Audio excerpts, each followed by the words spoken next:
Hi friends, welcome to ఏజే tech in Telugu. మంచి laptop తీసుకోవాలనుకుంటున్నారా? అయితే ఈ వీడియో మీకోసమే. సో మార్కెట్లో ఏ ల్యాప్టాప్ ఉంటే ఆ ల్యాప్టాప్ తీసుకోవటం, రివ్యూ మంచిగా ఉన్న ల్యాప్టాప్ తీసుకోవటం, అది మంచి ల్యాప్టాప్ తీసుకోవటం కాదు. రివ్యూస్ని బేస్ చేసుకొని ఎప్పుడు ల్యాప్టాప్ తీసుకోకూడదు. సో మనం వాడే పర్పస్ని బేస్ చేసుకొని మనం ల్యాప్టాప్ తీసుకోవటం అనేది బెటర్. మనం వాడే పర్పస్ని బట్టి మనం ల్యాప్టాప్ తీసుకోవాలి. ఇప్పుడు స్టూడెంట్స్కి, ప్రోగ్రామర్స్కి, ఆఫీస్ వర్క్ చేసుకునే వాళ్ళకి సపరేట్ స్పెసిఫికేషన్స్ ఉన్న ల్యాప్టాప్ ఉంది. అండ్ గేమింగ్కి అండ్ విఎఫ్ఎక్స్కి, ఎడిటింగ్కి వాడే వాళ్ళ సపరేట్ స్పెసిఫికేషన్స్ ఉన్న ల్యాప్టాప్స్ ఉన్నాయి. సో కంపెనీస్ అనేవి ఏం చేస్తాయంటే స్టూడెంట్స్కి, ప్రోగ్రామర్స్కి, ఆఫీస్ వర్క్కి సపరేట్ ఉంటాయి. అండ్ గేమింగ్కి, వీడియో ఎడిటింగ్కి సపరేట్ స్పెసిఫికేషన్స్ తోటి ల్యాప్టాప్ అనేది మ్యానుఫ్యాక్చర్ చేస్తారు. సో మీకు కనిపించే i5లు, i7లు, i9లు బట్టి మనం ఎప్పుడు ల్యాప్టాప్లు తీసుకోకూడదు. మన స్టూడెంట్ అయి ఉండి మనం ఆఫీస్ వర్క్ చేయాలనుకున్న వాళ్ళు, అండ్ అలానే ప్రోగ్రామర్స్ అయి ఉండి ప్రోగ్రామ్ చేయాలనుకునే వాళ్ళు, వాళ్ళకి తగ్గట్టు స్పెసిఫికేషన్స్ ఉన్న ల్యాప్టాప్స్ ఏమి ఉంటాయంటే యూ సిరీస్ ల్యాప్టాప్స్ ఉంటాయి. ఈ యూ సిరీస్ అంటే ఏంటంటే పవర్ ఎఫిషియెంట్ ల్యాప్టాప్స్.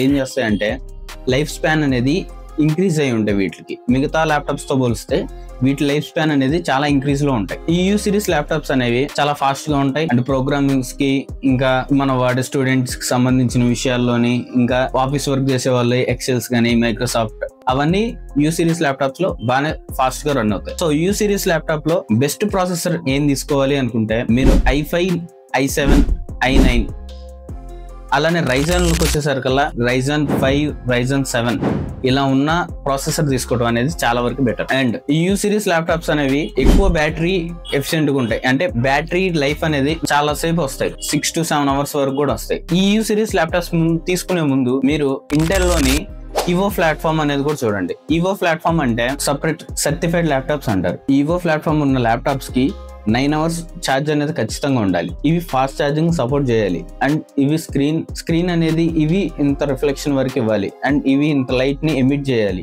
అనే ఒక సర్టిఫికేషన్ తో రిక్వైర్మెంట్స్ ఉంటాయి. సో ఈ రిక్వైర్మెంట్స్ అన్ని ఉంటేనే ఈ ఇంటెల్ ఈవో అనేది ఇస్తారు. సో ఇంటెల్ ఈవో ల్యాప్టాప్స్ అనేవి స్టూడెంట్స్ కానీ, ప్రోగ్రామర్స్ కానీ, ఆఫీస్ వర్క్ చేసుకునే వాళ్ళు కానీ తీసుకోవడం అనేది చాలా వరకు బెటర్. అండ్ ఈ ఈవో ప్లాట్ఫామ్ ల్యాప్టాప్స్ అనేవి చాలా థిన్ గా ఉంటాయి అండ్ చాలా స్లిమ్ గా ఉంటాయి. 7 to 9 వరకు అవర్స్ ఇవి బ్యాటరీ లైఫ్ ని ఇస్తాయి. ఇవి పవర్ ఎఫిషియెంట్ తో పాటు ఇవి పర్ఫార్మెన్స్ ఎఫిషియెంట్ కూడా అయి ఉండాలి. సో ఈ ఈవో ప్లాట్ఫామ్ ల్యాప్టాప్స్ అనేవి ఐరిస్ లేదా వేరే గ్రాఫిక్ కార్డ్ తోటి ఇంటిగ్రేట్ అయి ఉంటాయి. ఈ గ్రాఫిక్ కార్డ్ ఉండటం వల్ల మీరు వాడే గ్రాఫికల్ ఇంటర్ఫేస్ లన్నీ చాలా ఫాస్ట్ గా రన్ అవుతాయి. అండ్ స్టూడెంట్ ల్యాప్టాప్స్ క్వశ్చన్కి వస్తే 8GB ర్యామ్ ఉండాలి, 512GB SSD ఉండాలి. ఇక్కడ నుంచి స్టార్ట్ చేసుకుని మీరు 32GB వరకు ఎక్కడైనా తీసుకోవచ్చు. సో నెక్స్ట్ గేమింగ్ ల్యాప్టాప్స్ అనేవి, ఈ గేమింగ్ ల్యాప్టాప్స్ లో మనం ఏ ప్రాసెసర్లు తీసుకుందాం అంటే i5, i7, i9 and Ryzen లోకి వచ్చాక Ryzen 5, Ryzen 9 ఇలా ఈ సిరీస్ వరకు తీసుకుందాం. వీటిల్లో కూడా హెచ్ సిరీస్ అని ఉంటాయి.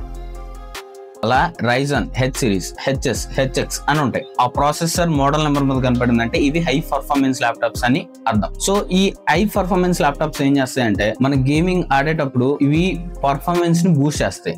గ్రాఫిక్ కార్డ్ అనేది వీటికి ఇంటిగ్రేటెడ్ అయి ఉంటుంది. ఒకటి ఎన్విడియా అయి ఉండొచ్చు, లేదా ఇంటెల్ లోనే ఇంకోటి అయి ఉండొచ్చు. సో వీటిలోనే డిఫరెంట్ టైప్స్ లోని ఈ గ్రాఫిక్ కార్డ్స్ అనేవి. సో 4GB గ్రాఫిక్ కార్డ్ అనేది పక్కా గేమింగ్ ల్యాప్టాప్ లో ఉండాలి. పవర్ ఎఫిషియెంట్ కాదు. గేమింగ్ ల్యాప్టాప్ మీరు తీసుకునే ముందు మీకుండే ఒక డ్రాబ్యాక్ ఏంటంటే ఇవి పవర్ ఎఫిషియెంట్ కాదు. ఇవి బ్యాటరీ లైఫ్ అనేది చాలా తక్కువ ఉంటాయి. 3 hours వరకే బ్యాటరీ లైఫ్ ఇస్తాయి. మాక్సిమం 2 hours పడిపోయినా సరే ఆశ్చర్యపోయలేదు. వీటికి బ్యాటరీ సైకిల్ అనేది కూడా చాలా తక్కువ ఉంటుంది. ఎందుకంటే ఈ పర్ఫార్మెన్స్ ల్యాప్టాప్స్ అనేవి బ్యాటరీ స్పెయిన్ తగ్గించి పర్ఫార్మెన్స్ ని బూస్ట్ చేస్తాయి. సో మన బ్యాటరీ కెపాసిటీ అనేది డిశ్చార్జ్ అవుతా ఉంటుంది ఎక్కువ, ఎందుకంటే మనం వాడే సాఫ్ట్వేర్స్ బేస్ చేసుకుని ఉంటుంది. గేమింగ్ ల్యాప్టాప్స్ వచ్చేసరికి 16GB ర్యామ్ అనేది ఉండాలి. అలానే 512GB SSD నుంచి 1TB, 2TB SSD వరకు మీరు ఎక్స్పెండ్ చేసుకోవచ్చు. ఎక్స్పెండబుల్ ఉంటే ఎక్స్పెండబుల్ ల్యాప్టాప్ తీసుకోవచ్చు, లేదా అక్కడ ఉన్న రిక్వైర్మెంట్ బేస్ చేసుకొని మీ బడ్జెట్ మీద తీసుకోవచ్చు. And coming to VFX and editing laptops.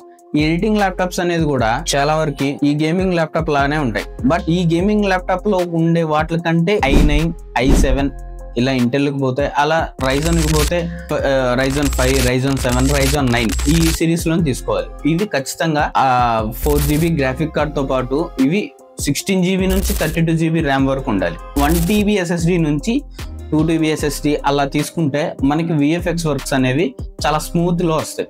And 4GB graphic card సరిపోతే 8GB 6GB ఇలా గ్రాఫిక్ కార్డ్స్ తీసుకోవాలి. ఎందుకంటే ఇవి VFX కి అండ్ ఎడిటింగ్ కి వాడే ల్యాప్టాప్స్ అనేవి హై పర్ఫార్మెన్స్, అంటే గేమింగ్ కంటే ఇంకా ఎక్కువ, అంటే గేమ్స్ తయారు చేసేది కూడా ఈ VFX ఉంటది కాబట్టి. సో ల్యాప్టాప్ తీసుకునే ముందు మనం పర్పస్ ని బేస్ చేసుకుని ల్యాప్టాప్ తీసుకోవాలి, కానీ మనం రివ్యూస్ ని బేస్ చేసుకుని ల్యాప్టాప్ అనేది తీసుకోకూడదు.